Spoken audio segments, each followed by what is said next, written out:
Es un gran placer estar aquí hoy abriendo esta sesión sobre diversidad e igualdad en la unidad de cuidados intensivos.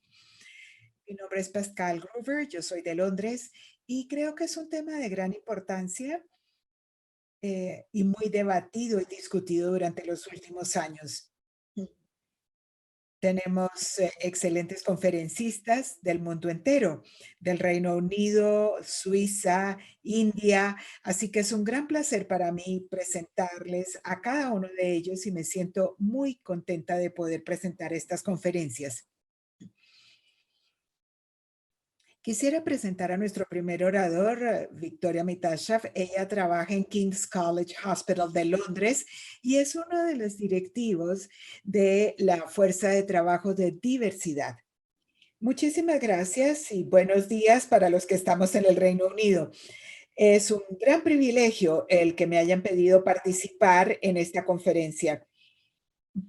En esta sesión sobre diversidad e igualdad les voy a hablar acerca del papel de la mujer. Fundamentalmente les voy a hablar acerca de la asociación entre mujeres en esta pandemia. Las mujeres durante el virus, vamos a ver los diferentes papeles o funciones que desempeñan las mujeres como pacientes, como trabajadoras de la salud, como cuidadoras y como líderes. Que es una colaboración entre Global Health 50-50, que es un grupo internacional para la investigación sobre la mujer, y la población africana y el Centro de Investigaciones de la Población Africana. La diapositiva nos muestra que por cada 10 mujeres, cada 10 casos de mujeres, hay 11 casos de COVID, hay más hospitalizaciones, más muertes confirmadas por la COVID-19. Ahora, lo interesante es que a pesar de que sabemos que el virus, la COVID-19, se comporta diferente en hombres que mujeres, no tenemos muchos datos desagregados por género. Esta es la base de datos de género en la COVID-19, es la base de datos más grande en el mundo. Menos del 50% de los países nos ofrecen datos separados para hombres que para mujeres. Y esto, como veremos más adelante, es un tema bastante importante. Esta es otra publicación muy interesante que nos habla de la biología del género en la COVID-19. Vemos la diferencia entre hombres y mujeres. Estos son varios países europeos combinados con China, e incluso en países como Suiza, que es la barra gris, donde los casos son menos en los hombres que en las mujeres, pero todo lo demás, la hospitalización, los casos de UCI, las muertes son mucho más altos en los hombres. Por supuesto que todo esto tiene la aclaratoria de que el número de casos confirmados y por lo tanto la incidencia depende en gran medida de la estrategia de pruebas, el número de pruebas y el tipo de pruebas que se estén realizando. Pero a pesar de ello, veremos que la señal es consistente. Y si vemos esta diapositiva, veremos que esta es la tasa de mortalidad por casos en proporción de mujeres y hombres es el color naranja. Y vemos que independientemente del grupo etario, definitivamente la mortalidad es más entre los hombres que entre las mujeres. Esta señal persiste independientemente del país, de la demografía específica del país e independientemente de las estrategias de pruebas. Así que definitivamente es una señal con mucha fuerza. ¿Por qué? Y les diré que desde hace mucho tiempo sabemos que hay diferencia en la susceptibilidad y la respuesta a las infecciones virales entre hombres y mujeres. Esto lo hemos sabido desde el virus por inmunodeficiencia o el VIH. Sabemos que las mujeres tienen hasta un 40% menos ARN de VIH circulante, pero a pesar de tener menos, si equiparamos hombres con mujeres con respecto a la carga viral de VIH, las mujeres tienen 1.6% más riesgo de desarrollar el SIDA más que los hombres. Esto lo hemos visto también en los virus de la influenza A, donde los hombres están más expuestos a la influenza. Sin embargo, la mortalidad es mayor entre las mujeres. Esto lo hemos visto también con hepatitis B, a la inversa, donde los hombres tienen más títulos de ADN, tienen mayor incidencia de hepatitis y muestran carcinoma hepatocelular en mayor proporción que las mujeres. Así que definitivamente la respuesta entre hombres y mujeres a los virus es diferente. ¿Cuáles son algunas de las razones? Bueno, sabemos que las células inmunológicas, tanto el número como en actividad, los monocitos, las células dendríticas, los macrófagos, el número de estas células y su actividad es diferente, tiene más actividad en las mujeres que en hombres. También la respuesta inflamatoria en general, las mujeres presentan en las infecciones virales una inflamación más pronunciada que en los hombres. También por los aspectos hormonales influyen, es diferente durante la pubertad y durante la menopausia. También hay diferencia en el sistema inmunológico abductivo. Las respuestas inmunológicas mediadas por células son diferentes. Los hombres tienen menos células CD3 y CD4. La proporción entre CD4 y CD8 es más baja y también sabemos que la inmunorespuesta a la estimulación por antígenos, por ejemplo, la vacunación es más alta en los hombres que en las mujeres, así que la respuesta a la infección es superior que en los hombres. Así que definitivamente hay una diferencia, pero ¿será solamente una diferencia biológica? Bueno, ahí no estoy muy segura. Veamos esta diapositiva. Vemos que los hombres en azul definitivamente tienen más casos confirmados que las mujeres, pero esto es muy diferente dependiendo del país. ¿Será entonces solamente biología o pudiera ser otra cosa? Pudiera ser que, por ejemplo, en algunos países el uso de los espacios públicos es más permitido para los hombres que para las mujeres. En algunos países las mujeres no se les permite participar en la fuerza laboral pagada, no pueden salir, utilizar el transporte público para ir a trabajar y por el contrario, en algunos países tienen más trabajadores de la salud mujeres y entonces allí el índice puede ser menor.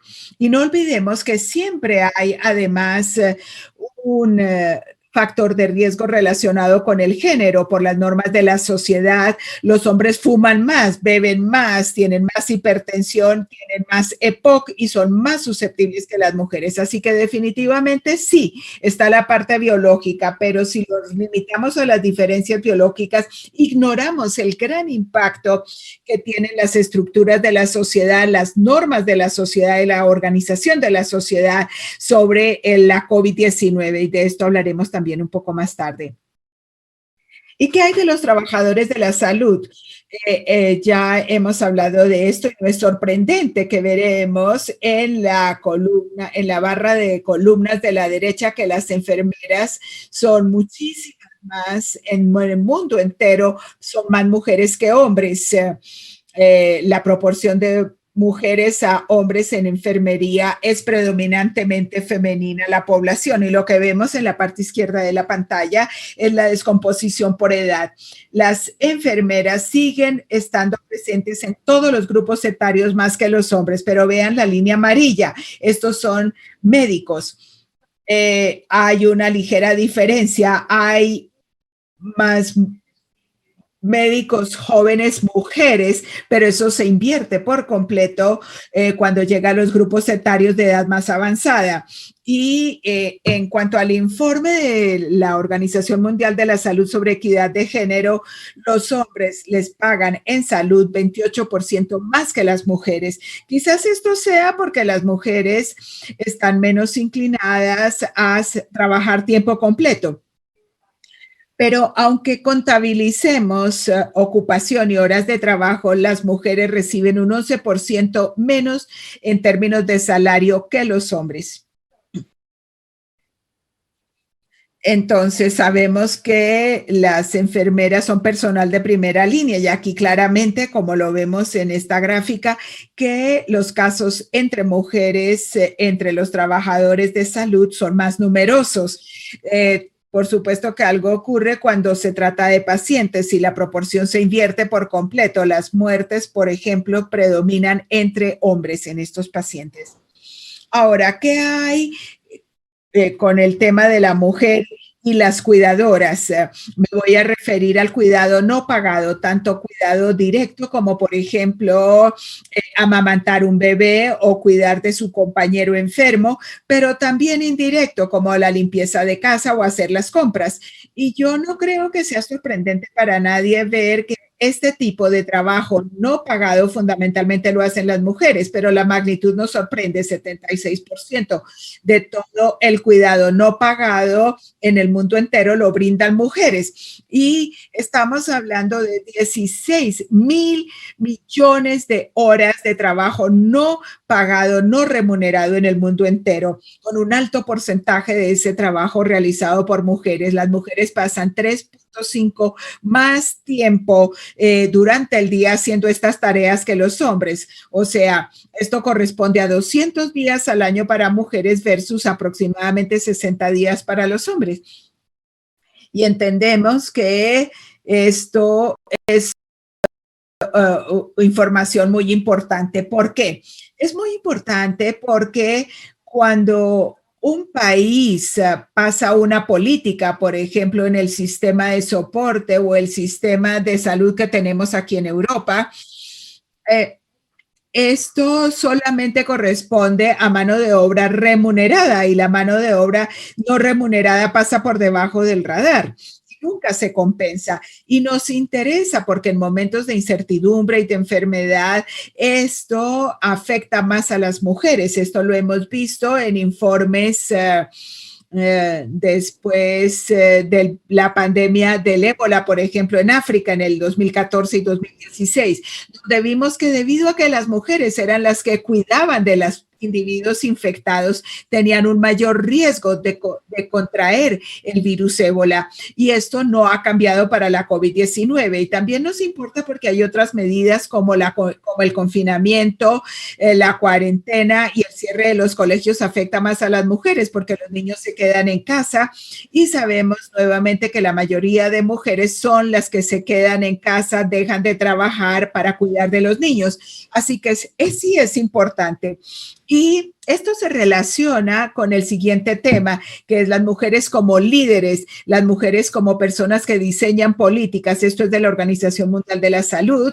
Nuevamente es el informe de equidad de género de 104 países.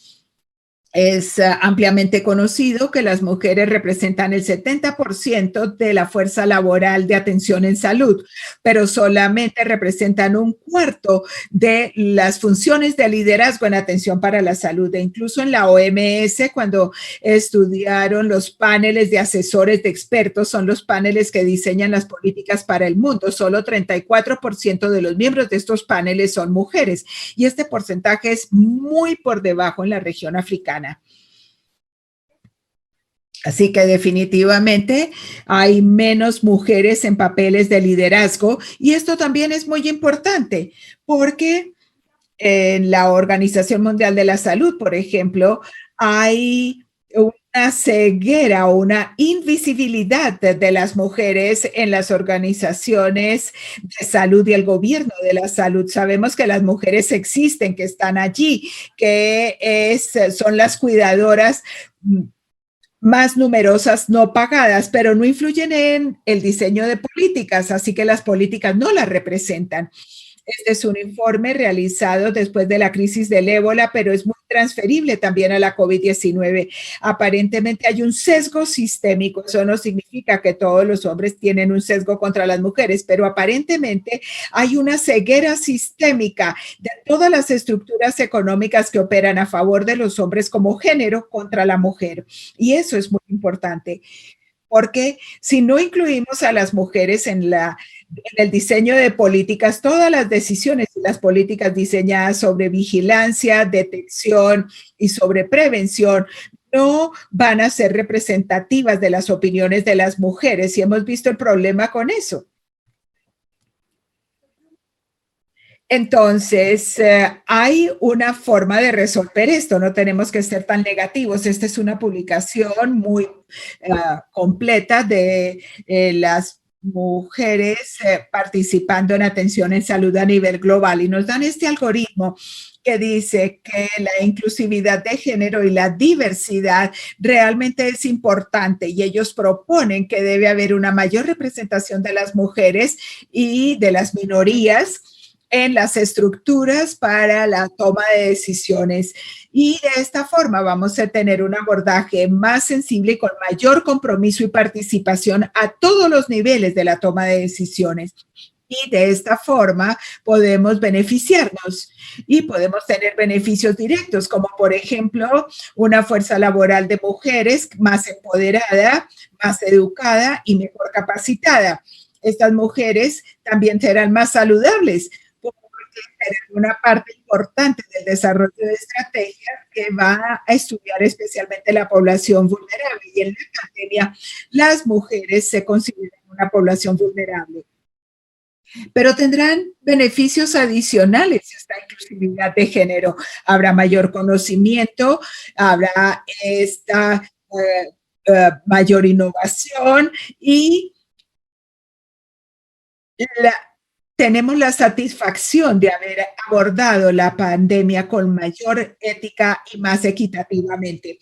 Concluiré diciendo que he leído que la pandemia se ha llamado el gran ecualizador, pero no estoy tan segura de ello porque las epidemias y las pandemias son vulnerables en términos de género, crean vulnerabilidad de género y hemos visto de que a pesar del hecho de que la mortalidad es más alta entre los hombres en la COVID-19, socioeconómicamente el impacto es diferente para hombres y para mujeres. Hay más mujeres que son trabajadores de la salud de primera línea, pasan más tiempo cuidando sin recibir remuneración, trabajan menos en trabajo remunerado, se quedan más en casa, pueden ser víctimas de violencia doméstica también.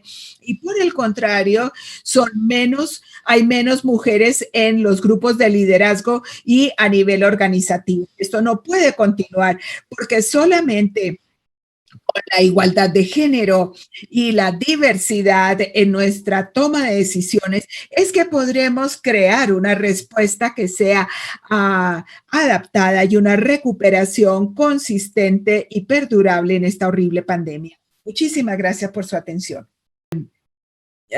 Una pregunta rapidito. ¿Cómo crees que podemos tener una mejor representación de la mujer? ¿Cuáles son los pasos que debemos dar para lograr esta mayor representación de la mujer? Bueno, es una pregunta muy difícil, pero creo que el primer paso para una mayor representación será el reconocimiento de que hay una brecha. Hemos venido hablando de este tema en cuidados críticos y en salud en general. La brecha existe. Tanto en términos de participación en paneles de toma de decisiones, en la academia, la participación de la mujer en todas las estructuras de toma de decisiones y de gobierno. Hay una brecha evidente y el primer paso será reconocerlo.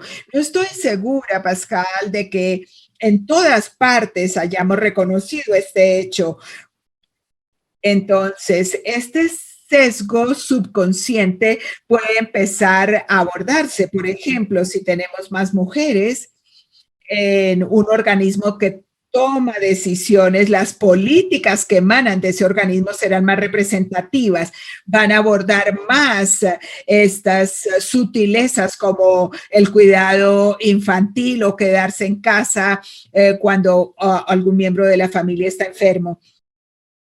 Gracias. Muchísimas gracias, Pascal.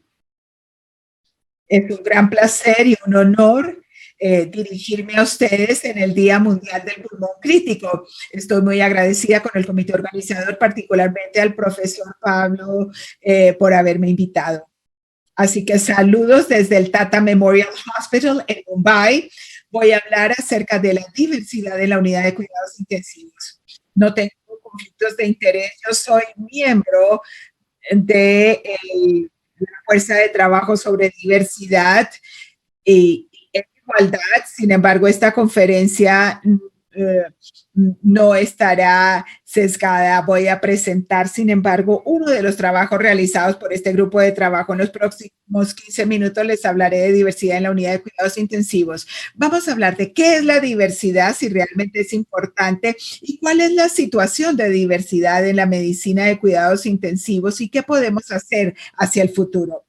Por definición, diversidad es la condición de tener muchos elementos distintos. Cuando hablamos en el área de salud, especialmente de cuidados intensivos, nos referimos a diferencias de género, raciales, etnias, socioeconómicas, geográficas y también de la base académica y profesional. Debe haber diversidad en todo, incluyendo personas de diferentes opiniones, diferentes orígenes, diferentes títulos y experiencias sociales, creencias políticas, orientación social e incluso la experiencia de vida y la herencia. Esto es lo que queremos decir por diversidad. Así que en resumen, estamos hablando de una UCI donde tenemos personas de diferentes géneros, regiones geográficas, etnia, orientación social, nivel socioeconómico, multiprofesionalismo, cultura y religión. Es realmente importante la diversidad, tenemos evidencia de esto. Muchos de los estudios que se han hecho provienen de las corporaciones y del mundo de los negocios, pero muy pocos de los datos provienen de las unidades de cuidados intensivos. Pero tenemos datos para sugerir que cuando hay diversidad en la unidad de cuidados intensivos, los clínicos pueden tener una perspectiva diferente, entenderse mejor. Hay una mayor creatividad y productividad en la unidad de cuidados intensivos, mejora la toma de decisiones y esto reduce también la discriminación.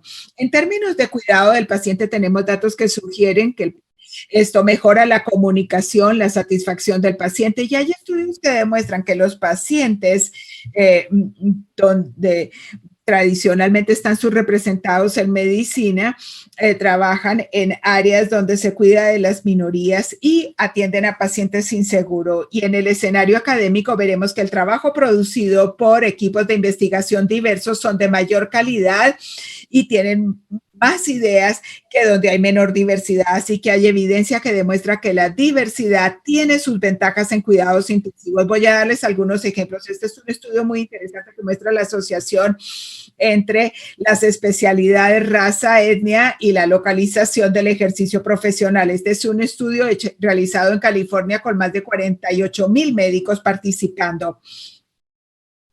Y encontraron que los médicos minoritarios es más probable que sus contrapartes que trabajen en comunidades subatendidas y que cuidan más de las minorías, de los pacientes pobres y los pacientes sin seguro. Esto se hizo entre los trabajadores de atención primaria. No sabemos cuál sea la situación en otros hospitales, pero para mejorar la atención a las comunidades con falta de atención es importante mejorar la diversidad entre los médicos. Otro estudio que mejoran las comunicaciones centradas en el paciente, mejora considerablemente cuando hay una mayor diversidad. Este es un estudio interesante. Con 250 adultos aproximadamente, pacientes afroamericanos y pacientes blancos, recibieron atención de 31 médicos, tanto afroamericanos como médicos blancos.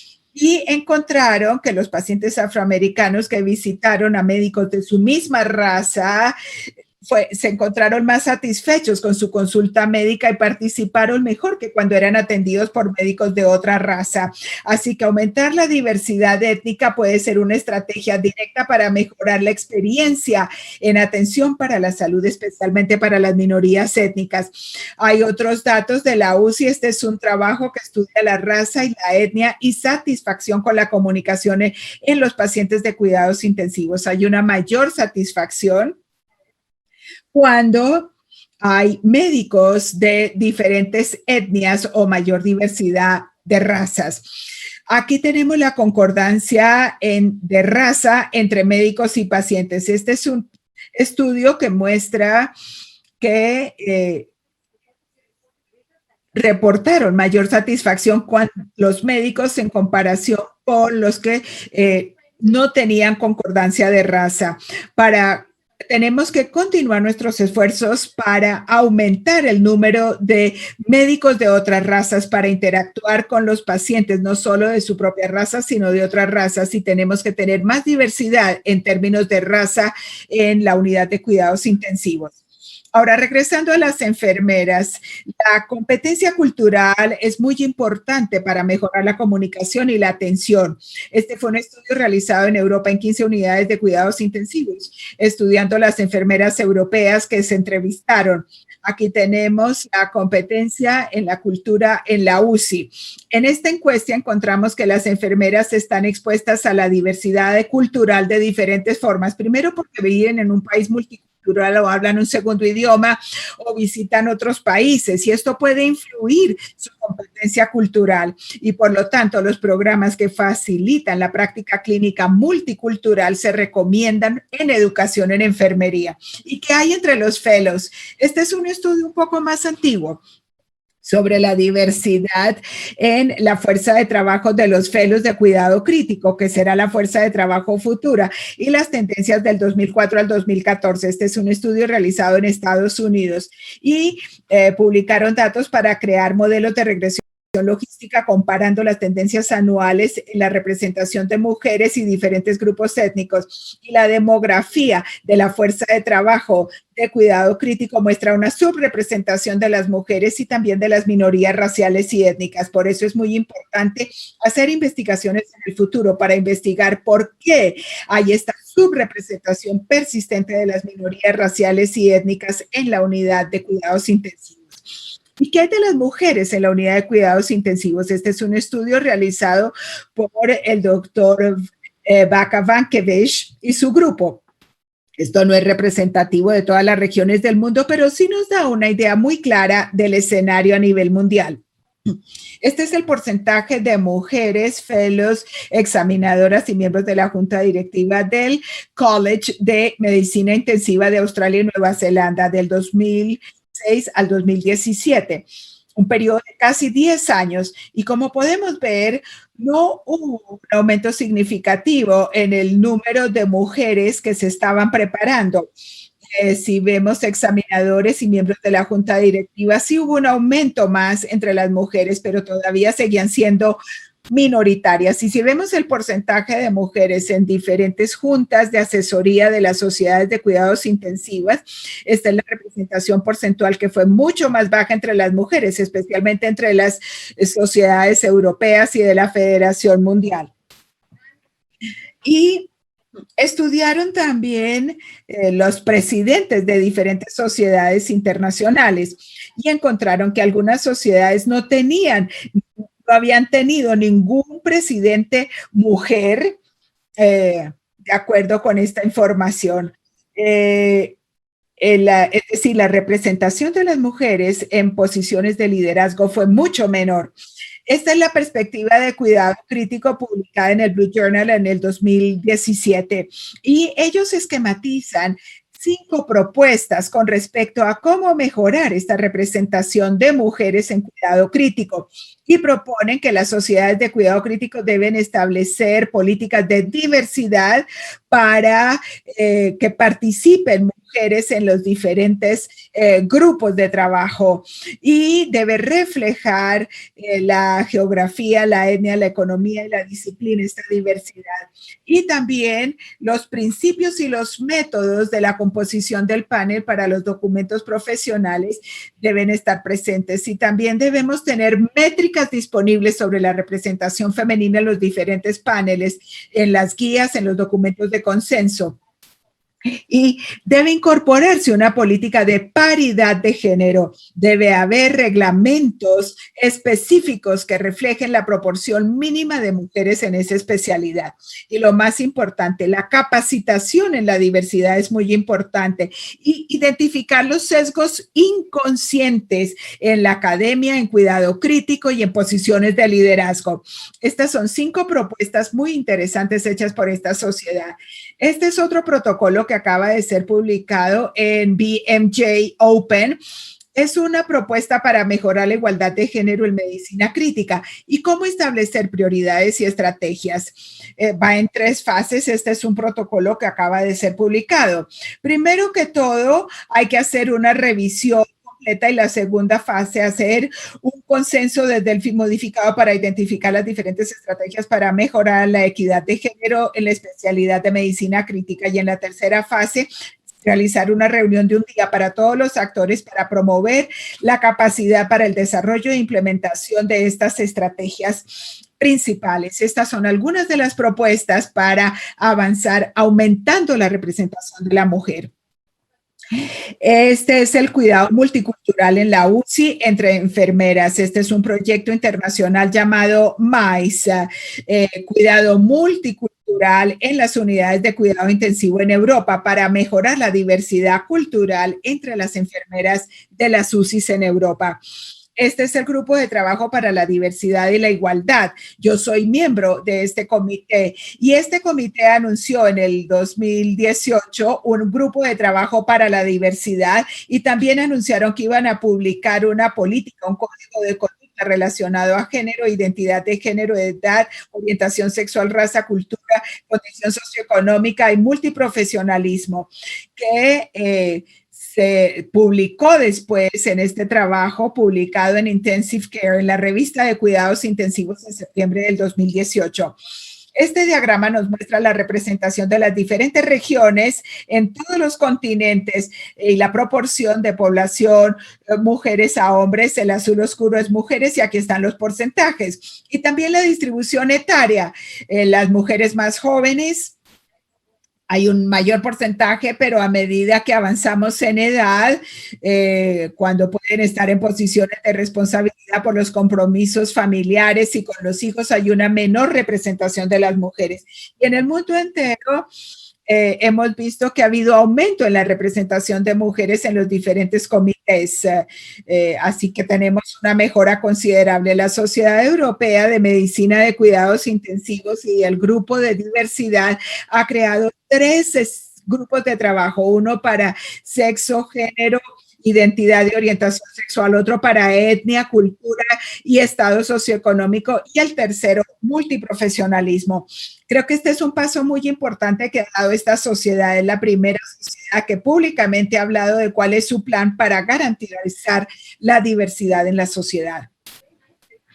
Esta es una declaración de los Institutos Nacionales de Salud. Dice que la diversidad de la fuerza laboral es una oportunidad científica. Identificar los factores psicológicos y sociales que mitigan las barreras individuales e institucionales hacia la diversidad en la fuerza de trabajo. Y es muy importante que las instituciones desarrollen una estrategia escalable para diseminar de manera efectiva y sostener la diversidad dentro de la fuerza de trabajo científica en toda la nación y mejorar la calidad de la investigación cuando tenemos diversidad.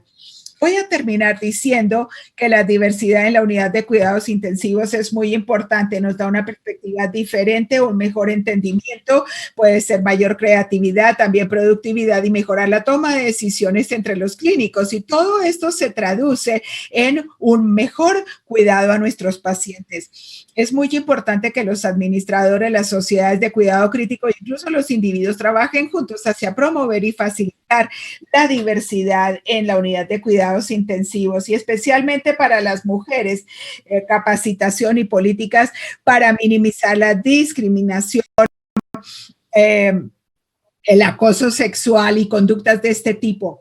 Y creo que la investigación futura debe enfocarse en identificar las brechas presentes, en establecer la diversidad en la unidad de cuidados intensivos y también las mejores estrategias para mejorar la diversidad. Muchas gracias. Cal, quisiera agradecer también a la Federación Panamericana de Medicina Crítica y Cuidado Intensivo por la invitación para hablar hoy, especialmente a Francesca y a Pablo Cardinal, y comienzo mi presentación.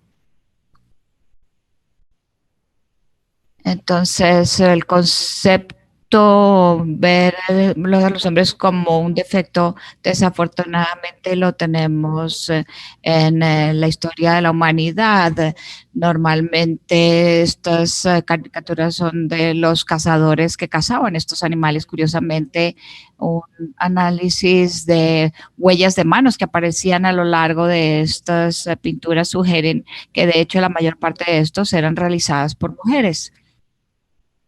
Al alcance, el término de hombre a menos, lo contrario es sorprendente, a menos que nos demos cuenta que esto está incrustado en nuestro lenguaje. El hombre, la palabra hombres hace que sea imposible saber si se refiere a hombres o al tipo de ocupación en general. La investigación muestra que cuando el masculino genérico se utiliza, las personas recuerdan hombres famosos más que mujeres famosas, o calcular la profesión o estimar la profesión como dominada por mujeres, por hombres, perdón. Empieza en la sociedad. La diversidad ocurre como desviación del hombre por defecto. Esto está presente en todos los aspectos de la vida. Nuestros cerebros están cableados para categorizar cosas, para darle sentido al mundo alrededor. Sin embargo, el sesgo puede formar perjuicios contra los otros que permite que se formen desigualdades. Y esto tiene consecuencias obvias para el entorno en el lugar de trabajo. Estadísticas significativas que incluyen 42% de las mujeres que experimentan discriminación de género. Tanto los hombres como las mujeres tienen probabilidad de escoger un candidato hombre. Los hombres que sienten que son mejores para las gestiones, y el 40% de los puestos de presidentes también son de hombres. La estadística hablé del wiki pipeline, la metáfora para la forma en cómo las mujeres tienden a desaparecer cuando uno mira líneas de carreras. Esta tubería con agujeros, aunque las mujeres hacen el 50% de las mujeres en capacitación, solo son una tercera parte de la fuerza laboral de medicina. Las mujeres tienen menos probabilidad de ser promovidas a posiciones de profesoría, tienen menos financiación para investigación y tienen menos posiciones de liderazgo. Y esto todo fue mencionado en las dos conferencias anteriores. También es importante que progresan a través de la carrera menos que los hombres y les pagan menos. Tristemente, la disparidad de género en medicina existe de varias maneras: progresión en la carrera, avance académico, remuneración, que conduce a un sesgo hacia los hombres. Este sesgo positivo se observa en la contratación, en los préstamos, en publicaciones, en revistas prestigiosas y en charlas, en conferencias. La desigualdad de género en el trabajo se debe a una variedad de factores y no voy a poder hablar de todos acá, pero hay algunas teorías interesantes que vale la pena mencionar. Una teoría para explicar brecha en pagos es la teoría de la contaminación o polución, que es interesante para entender por qué algunas personas están subrepresentadas. Esta teoría sugiere que los empleos dominados por mujeres ofrecen ingresos más bajos por la presencia de mujeres dentro de la ocupación. A medida que las mujeres entran a una ocupación, reduce la cantidad de prestigio asociado con el empleo y así los hombres la abandonan. El sesgo de género también es una causa significativa de esta brecha. Es importante detectar los elementos de discriminación. Por ejemplo, esto podría relacionarse con un sesgo inconsciente, que las mujeres con familias tienen menos experiencia que los hombres porque han sacado tiempo del trabajo y por lo tanto están menos calificadas para estar en un cuerpo que toma decisiones. Esto también se llama la penalidad de la maternidad. Otros obstáculos en la carrera y la academia: la experiencia de las mujeres de desigualdad, es lo que se llama el síndrome del impostor. Las mujeres tienden a despreciar su capacidad y sus logros, como consecuencia también tienen menos probabilidad de que pidan un aumento, que apliquen a un empleo, a menos que cumplan con todos los criterios necesarios. Y sin embargo, las mujeres parecen ser más intuitivas, más empáticas o mejores escuchas, y eso puede contribuir a mejores desenlaces en los pacientes. Y esto se muestra muy elegantemente en el artículo que se cita en la parte de abajo de esta diapositiva. ¿Y qué nos muestra la evidencia? Las mujeres realmente son así de difíciles, los hombres realmente son mejores. Bueno, pues de hecho ese no es el caso. La diversidad de género en la toma de decisiones y en la participación en la fuerza laboral da como resultado economías más fuertes, instituciones más productivas y gobiernos más estables. La paridad de género también maximiza la productividad académica y las publicaciones de pares reciben más citaciones y por lo tanto son más populares que las publicaciones producidas por un solo género. También se ha mostrado que los grupos diversos en género colaboran más efectivamente y tienen más inteligencia colectiva. Entonces, ¿qué podemos hacer? Revisar esta brecha en género va a contribuir a una fuerza laboral más estable. Desafortunadamente no hay una píldora mágica y la investigación falta en cuanto a estrategias efectivas para reducir la discriminación, pero sí creo que hay tres aspectos que vale la pena mencionar. Tenemos que aumentar la conciencia de este tema de la brecha de género, identificar factores que desestimulen a las mujeres y a la minoría étnica que progresen en sus carreras, y hay que atacar estos temas de manera objetiva, casi orientados a un objetivo de manera neutral en género, y voy a hablar de algunos ejemplos. En primer lugar, la tolerancia cero a la discriminación. El sesgo de género es muy difícil de eliminar en gran parte por la entrada tardía a la educación superior y a la investigación. Entonces, seguramente el paso más importante que podemos tomar y también el más difícil es tener tolerancia cero para la discriminación. La alta proporción de mujeres que reportan haber sido maltratadas en el trabajo es alarmante. Estas formas de conducta tienen un efecto negativo en la persona, en el equipo y en la progresión de la carrera. Así que todas las instituciones de salud tienen que tener algún abordaje de tolerancia cero a la discriminación, emitir guías, reforzar la rendición de cuentas con consecuencias severas para las conductas inadecuadas. La neutralidad se debe practicar en palabras y lenguaje que discriminen para minimizar el impacto del sesgo de género. Procesos formales de selección y procesos transparentes se deben utilizar, que incluye, por ejemplo, paneles de selección cegados al género cuando sea posible. Por ejemplo, retirar los nombres de los currículos en los procesos iniciales de selección sería una idea. Otra solución para superar el sesgo de género es tener objetivos basados en género o cuotas para la promoción de mujeres en posiciones de liderazgo, paneles o para que hablen en conferencias o incluso para financiación de investigación. Foro Económico Mundial reportó que establecer objetivos para retención de empleadas mujeres es una estrategia real para mejorar la representación de mujeres. Hay representación proporcional apoyada por muchos gobiernos y universidades, como Victoria y Chile ya mencionaron.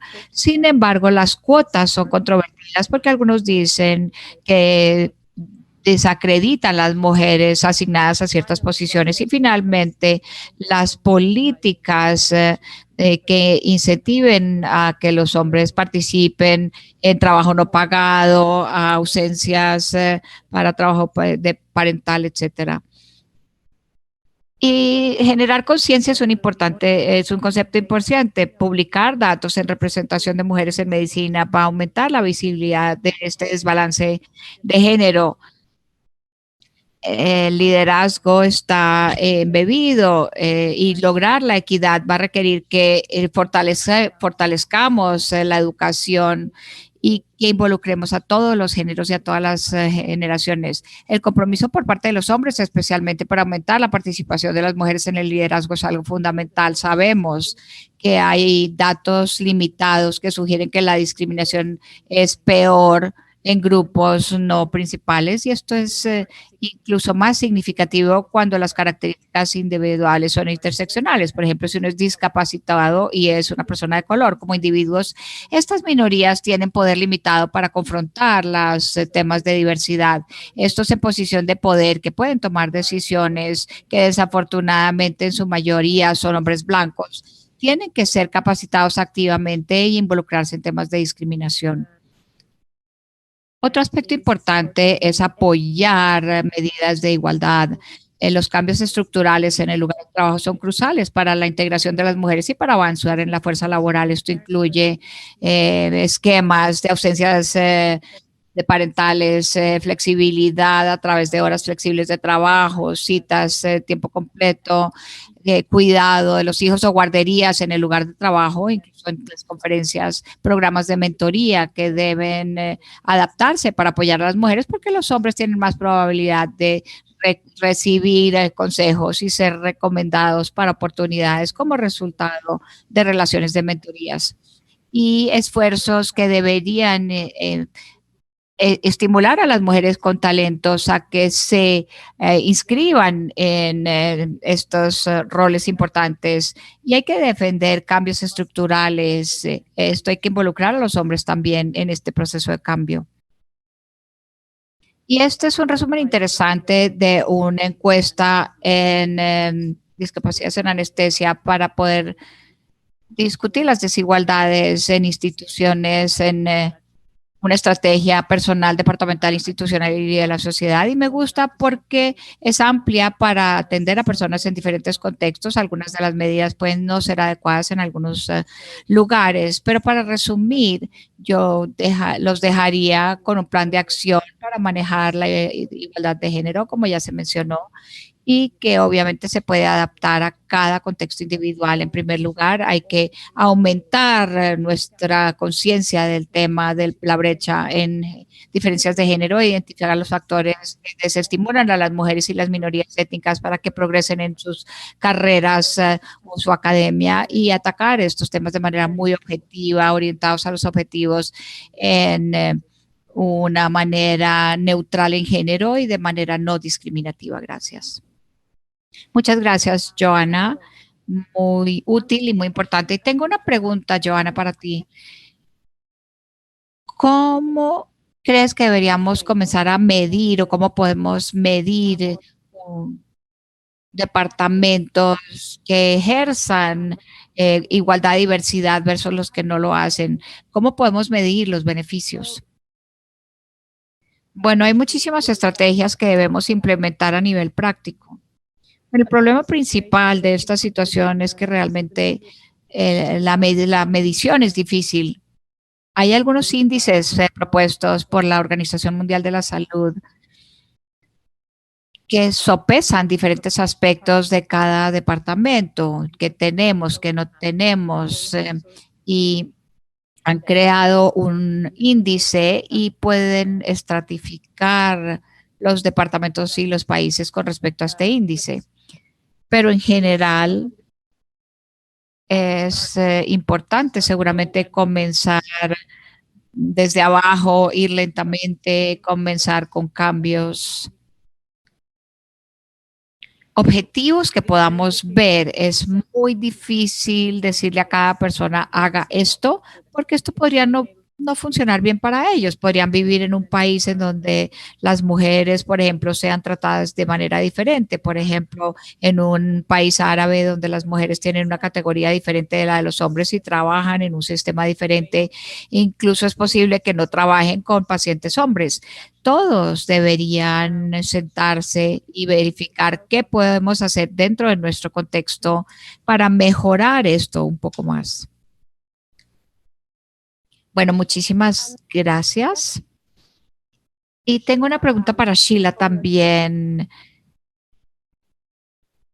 ¿Piensan que la promoción de igualdad y diversidad debe venir de los cuerpos profesionales, como mencionaste, por ejemplo, la SCM o medicina crítica, o es algo que puede iniciar de abajo hacia arriba?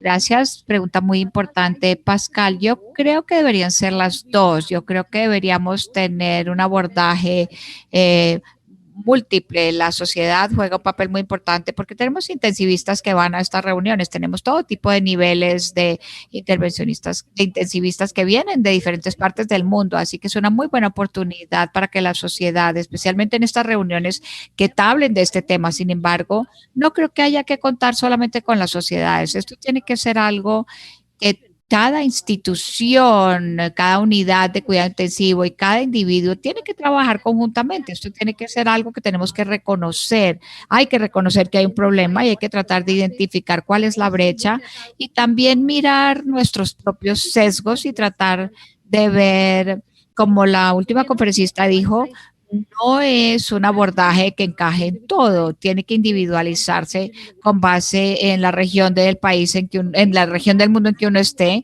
en el país en que uno esté.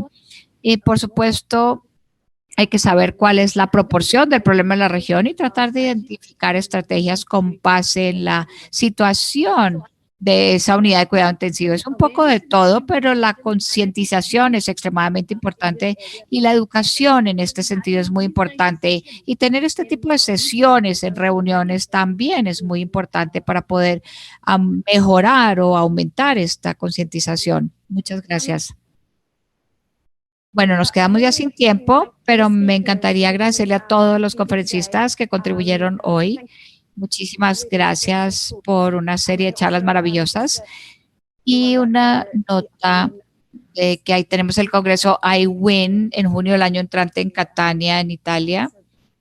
Y muchísimas gracias a todos los que han estado hablando hoy. Gracias.